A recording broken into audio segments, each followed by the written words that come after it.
When there's a void of information, it will be filled. And we cannot have that void being filled by those of us who are not the experts. We, in this room, are the experts and should be filling this void of information.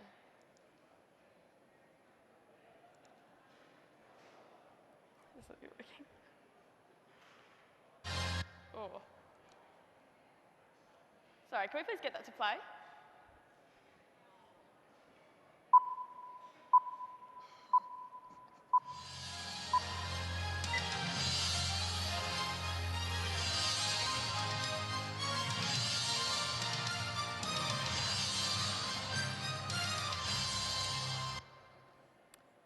As an industry, we cannot be in this situation again. We left a void of information, and it was filled. It was filled by extremist groups who are very well coordinated and very well funded. And it took a lot to turn this conversation around. At the Livestock Collective, our roots were in this issue management, crisis management mode. And if you look at these core people behind the media swarm, they look absolutely terrified because they had to change a conversation because we'd left a void of information. Thankfully, industry has progressed. And now our vision at the Livestock Collective is for every person to have a shared understanding of and connection to agriculture. We do this in two main ways. Firstly, by informing the general public ourselves. How can we connect people to our industry by having these conversations? And secondly, by empowering agricultural supply chain participants to do so as well. So giving them the confidence and skills to stand up. Today, I want to take you on a journey.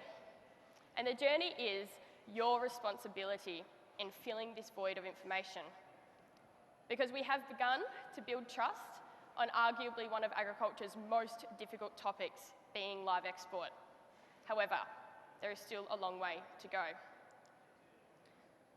Thankfully, our industry has invested into research which tells us what the community really thinks about our industry. Previously, animal extremist groups would have us believe that we don't have any support from the housewives of Melbourne and people in Sydney. This research, I love how LiveCorp put it, like they were at risk. It could have come back and said that 90% of people in the broader community want to shut the industry down. Thankfully, it didn't. It demonstrated that we do have a lot of support.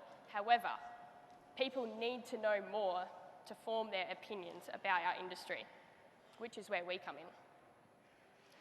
And when they were asked what their main area of concern is in the live export supply chain, there was not one area that was missed. Every single part of the supply chain is accountable. But the primary area of concern remains to be the live export ship. And so what we are doing is creating videos that are transparent, that are visible, and giving everyone access to what really goes on. And this method really demonstrates that people do have an appetite for the real, authentic information from our industry. We now have a virtual reality tour on our website, which means that everyone can access on-board a ship themselves from the comfort of their own home and actually see how their animals are stocked, how they have access to feed and water, the ventilation, everything. It's all transparent. Almost every speech that I've listened to over the last couple of days has been saying that we need to be, being active, we need to be part of the conversation, we need to be transparent. This is exactly what this is. But of course, there's nothing like seeing it for yourself, and so we do run visibility tours as well. We take media, politicians, service providers, people within the supply chain, people from the broader community, students, on-board ships, into quarantine facilities, so we can actually show them. There's been a few conversations about service providers, banks and insurance, and how we need to connect with them over the last couple of days. Well, I'm pretty pleased to say that I ran 2 tours with the Livestock Collective out of Fremantle Port on Friday, and there was 4 people from banks there, from ANZ and NAB. And the feedback was great. We provided them that visibility. and then they can take that back to their workplace. Similarly, when we take people from within agricultural supply chain, they can take it back to their workplace as well. So if they send their animals to live export, they need to be able to see what environment they're going into. And so then they can make informed decisions about preparing those animals. So we're optimising supply chain communication and visibility as well. Some other really great stuff that came out of the community sentiment research was trust drivers.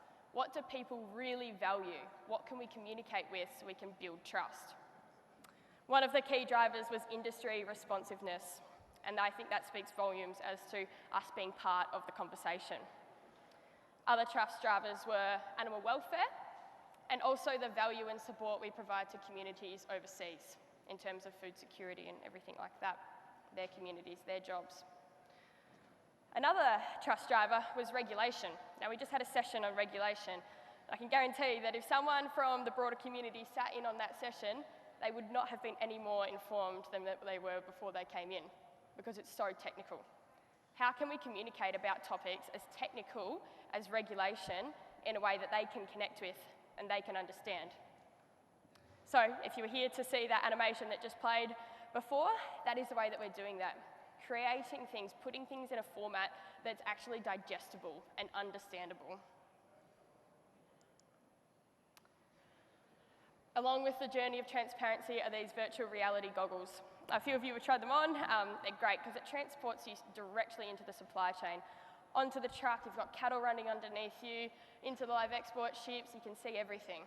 You can even be on a helicopter mustering. We bring these to the likes of Perth Royal Show, where people can actually try these on and be immersed in the supply chain. It's been a journey. I'll use the Perth Royal Show as an example, where a few years ago, the conversations were really difficult. The only access that people from the broader community had to live export a lot of the time was media and these crisis events or the extremists. It's been fantastic to watch that evolve over the last few years as we have really used that community at the Perth Royal Show to where the conversations are now, where people actually seek us out, bring along more friends to have a look at the things like these goggles, watch our animations, watch our videos with real people, with you guys in this room along the supply chain, talking about what you do. And so it was really rewarding to have these conversations and to know that people are connecting with our industry and that we have progressed a long way from where we were. But we can't do this alone. And so what I do, and what is probably the most rewarding part of my job, is facilitate the National Livestock Leaders Program, giving confidence and skills to people all throughout not only live export supply chain, but the entirety of agriculture. Confidence and skills in talking, in having a conversation, whether that be at the dinner table, in the media, on social media, public speaking. How can we rally all of these people to have these skills and unite the message? And that's what Holly, Journey and John and Stephen, all these core people that started the Livestock Collective, that was one of their real first awareness points, is that actually we don't have these skills to change this conversation. And so they approached the media. They said, help us. How can we communicate about this? How can we bridge back to a positive place and share the truth of our industry? It worked. The model worked, and so we thought, well, let's train some more people. This was the pilot workshop. I'm sure you recognise some key faces in there. They're an absolute credit to the industry. There's now 300 of these, all throughout the supply chain, agriculture, not only live export, the feedlotting industry, southern wool producers, pork industry. We've got partnerships everywhere, developing leaders.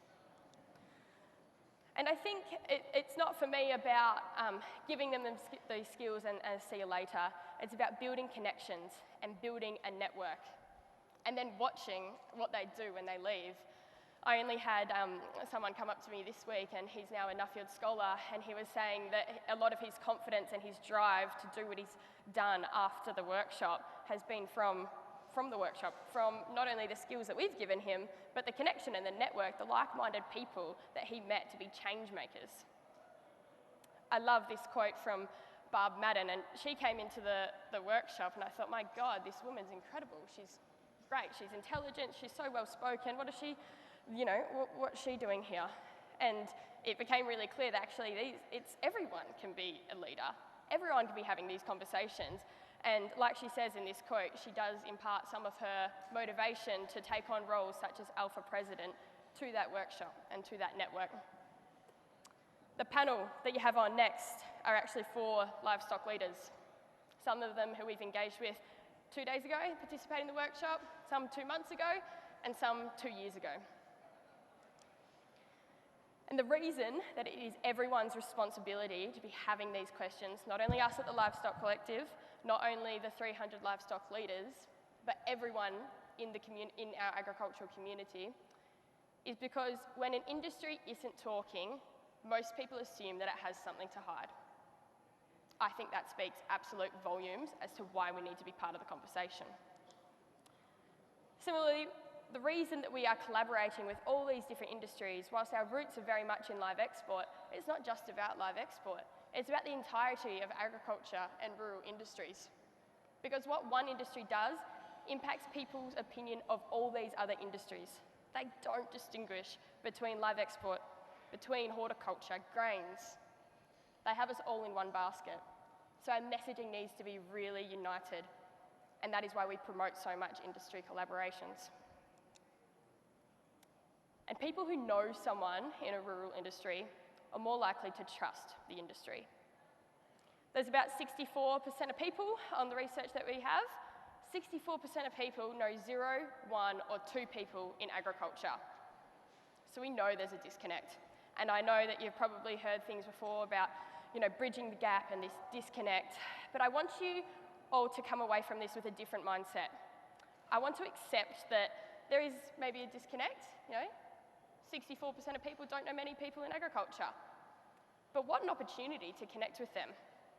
And it's actually not their fault. We can't assume that they have any knowledge about our industry just because we've had the privilege of growing up or entering the industry later on in our life. It is such a privilege to know what we know. And it's not their fault that they don't. It's just an opportunity for us to actually engage with them. And whilst I'm stoked to be up here, trust me, I am, talking to all of you guys, this is our echo chamber. In all of our communication, you're actually not our target audience. We want to target people who aren't in the industry. And that is why we invest in our educational campaigns, say on social media, for example, to actually reach people, to break the algorithms and get to the housewives of, say, Melbourne and Sydney, because that is our target audience. We don't want to be talking to you guys. Absolutely, our success is underpinned by your support, but our target audience is people not connected to the industry. And we're one of the very few that have remained true to that being our primary target audience. Not a secondary, we don't want to be talking to everyone here and hoping it reaches people. We want this to go directly to people not connected to agriculture. Let's get them connected.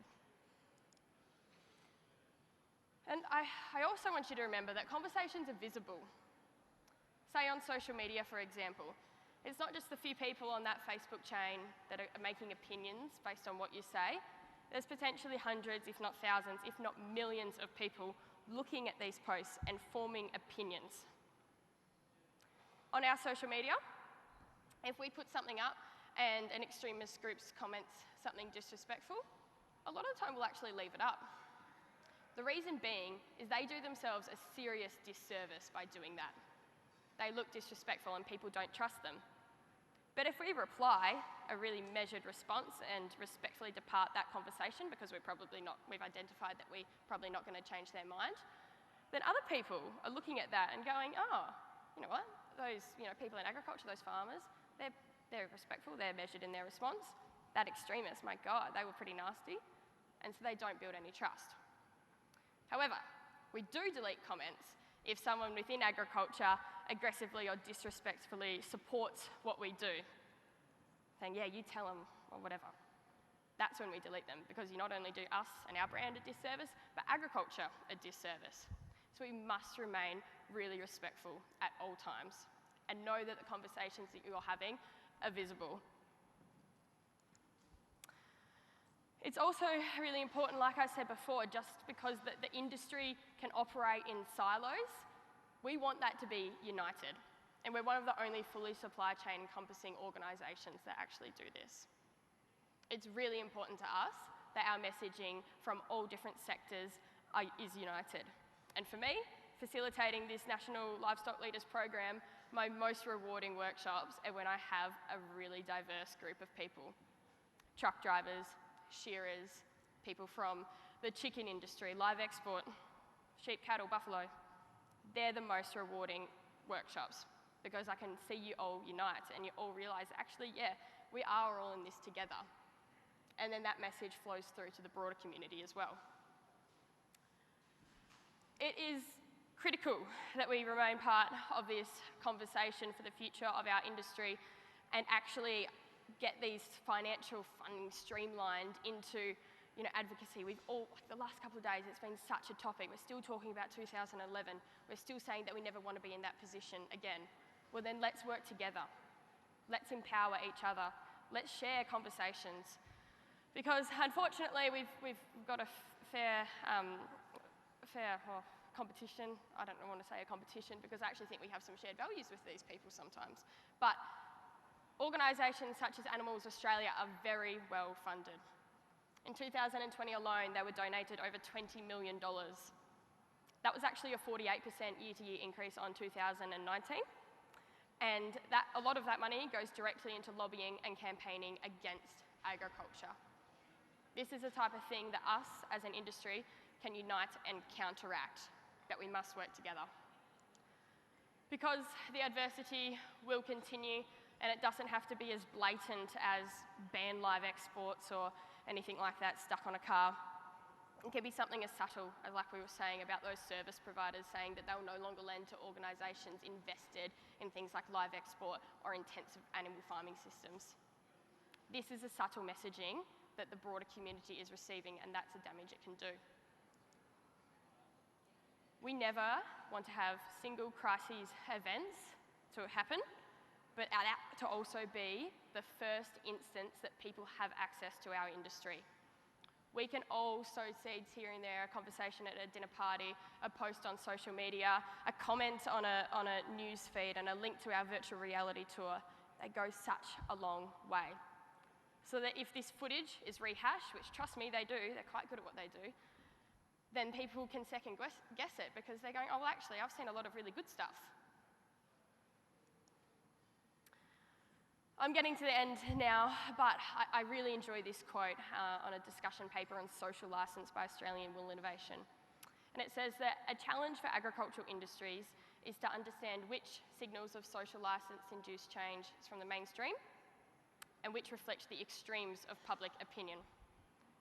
It can be expensive to undertake activities to maintain social licence, but much more expensive and even prohibitive to regain it once it has been lost.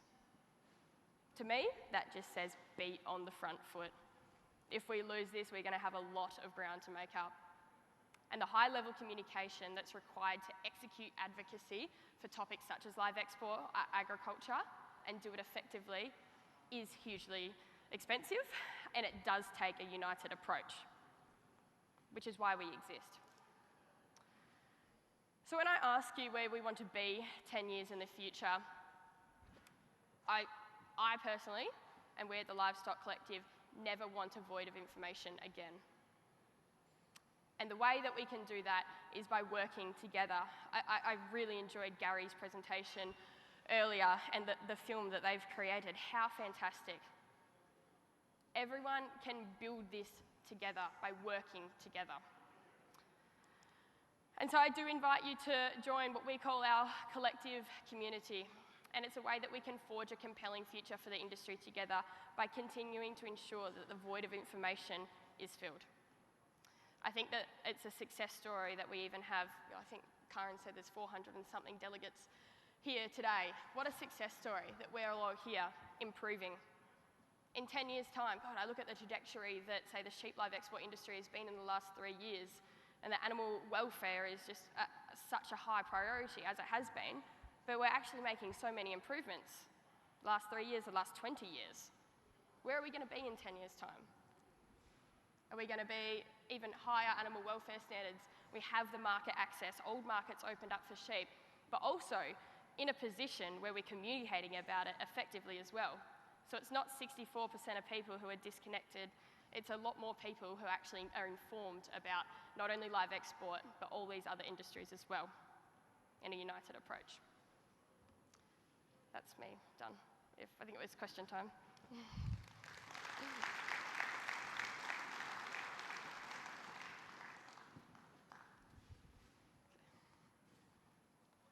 Yep. So, questions, anybody, please? Go on here. We've got...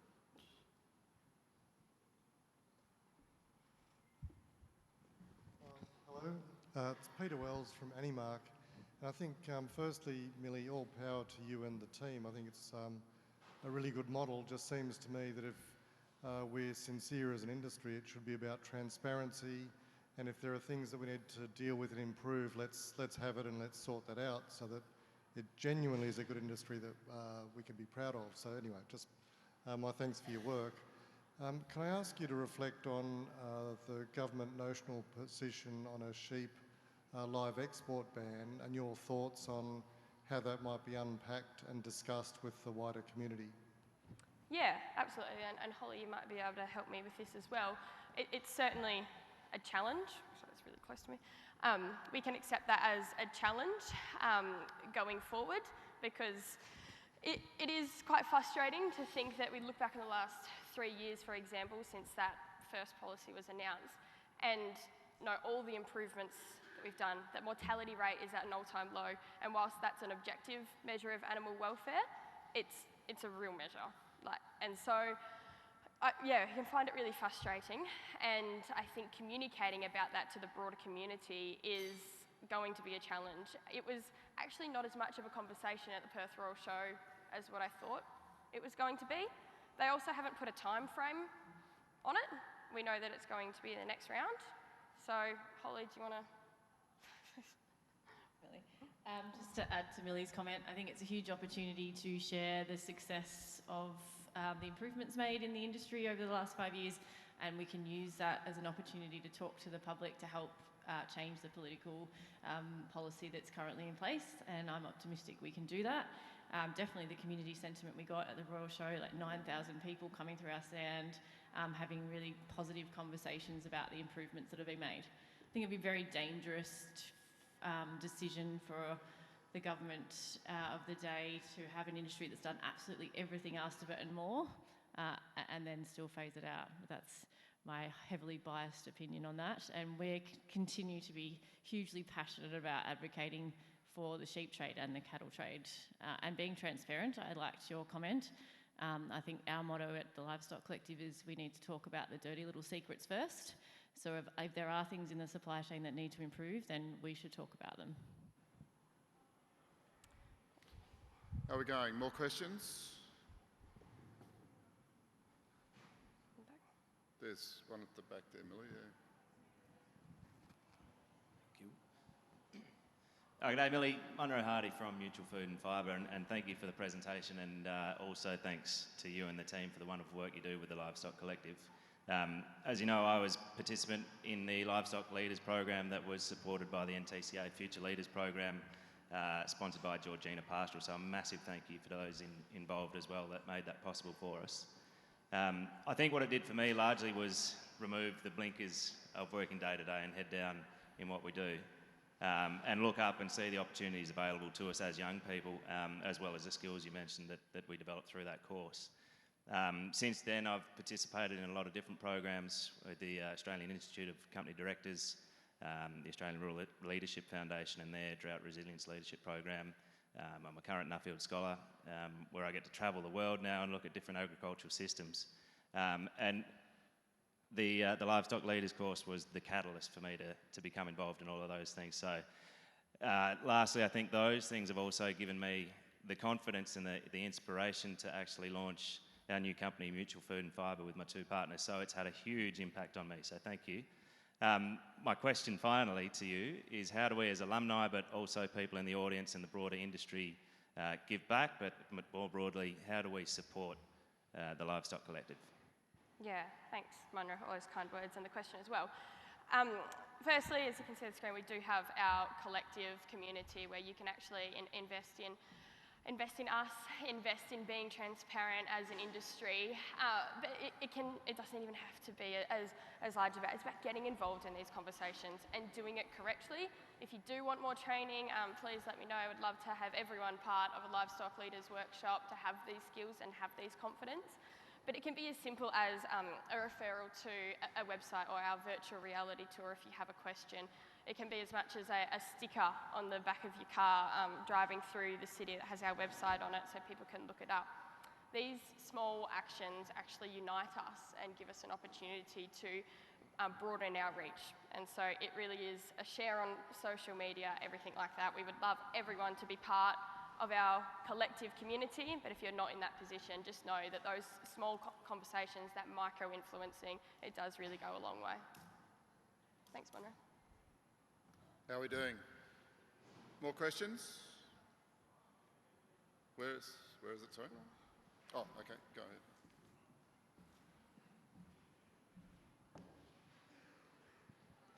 Hi, Millie.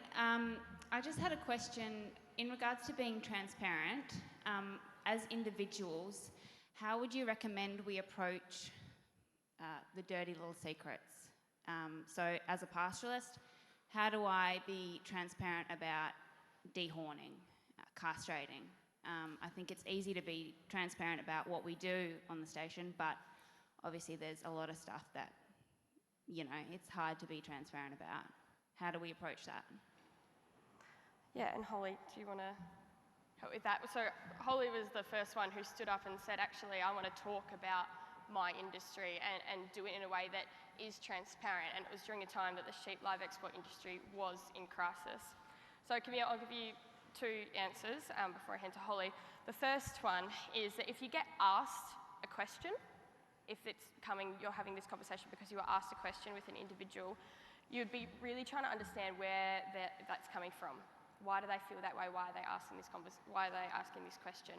And so by talking to them and listening to them, you'll actually be able to identify what they care about. And then you'll be able to share, well, actually, this is for the better of the animal in the long term. If it is on social media, we always like to say that everyone can have cameras and everyone can take photos of everything, but things can easily be put out of context, and something like dehorning can be super, super confronting.